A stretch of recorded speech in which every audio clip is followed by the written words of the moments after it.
Et donc bonjour à tous, c'est Kylian de la Maison Bonnet, j'espère que vous allez bien. On se retrouve aujourd'hui pour une vidéo sur le cake marbré glacé avec un enrobage rocher. Donc la vidéo de l'enrobage, on l'a vu mardi dernier, j'espère qu'elle vous a plu. Aujourd'hui on va faire le cake marbré sans plus attendre, on est parti.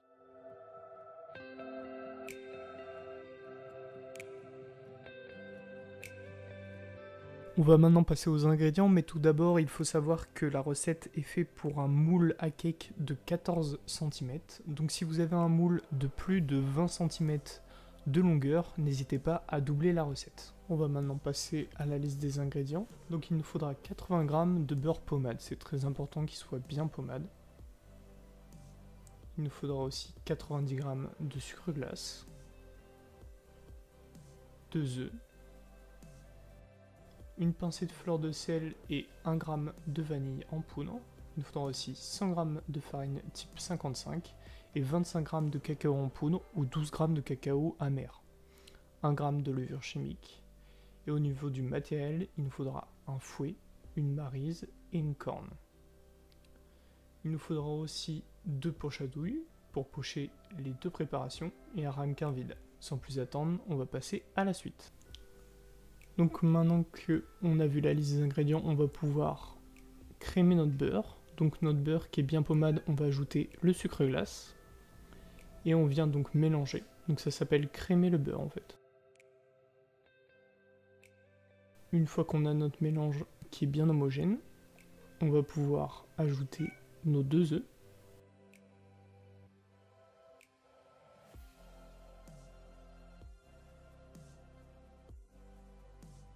Et une fois que nos 2 œufs sont ajoutés, on viendra finir le mélange au fouet. Au début ça donne une texture très bizarre, mais au bout d'un moment ça devient plus homogène. Ensuite, on va pouvoir ajouter donc la levure chimique dans la farine et la vanille dans notre mélange. Et on viendra aussi ajouter une pincée de fleur de sel dans notre mélange. On vient mélanger et on ajoute notre mélange de farine. On continue le mélange jusqu'à temps d'avoir une pâte. Là on a une belle pâte, donc notre pâte est finie. On va venir donc peser cette masse là et la diviser en deux pour qu'il y ait une partie vanille et une partie cacao. Donc ça fait à peu près 160 g dans chaque ramequin.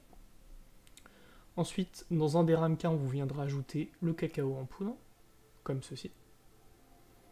Et on viendra mélanger tout simplement. N'hésitez pas à en rajouter un petit peu si vous trouvez qu'il est un petit peu trop clair. C'est selon le cacao que vous utilisez. Ensuite, donc on a mis nos 2 préparations en poche à douille et on les a fermées. On aura besoin aussi d'un ciseau et d'un grand cure-dent et d'un moule en silicone qu'on a graissé au préalable. Une fois que c'est fait, on viendra donc couper le bout des poches à douille et on pourra venir donc garnir notre moule. Donc je vais vous montrer comment on fait. Donc on va faire des petits serpentins un petit peu comme ça, un petit peu aléatoire, histoire qu'on ait une belle marbrure en fait.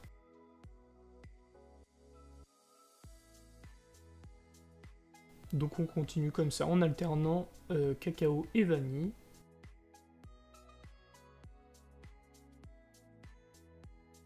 Une fois que c'est fait, on viendra faire la marbrure avec notre cure-dent.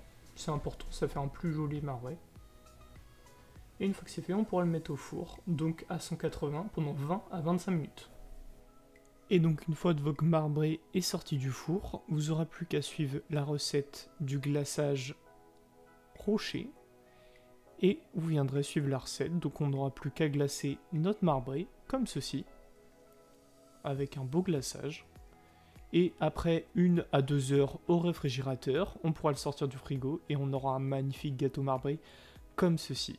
J'espère que cette vidéo vous aura plu et on se retrouve à très bientôt pour une nouvelle vidéo. C'était Kylian de la Maison Bonnet. Ciao!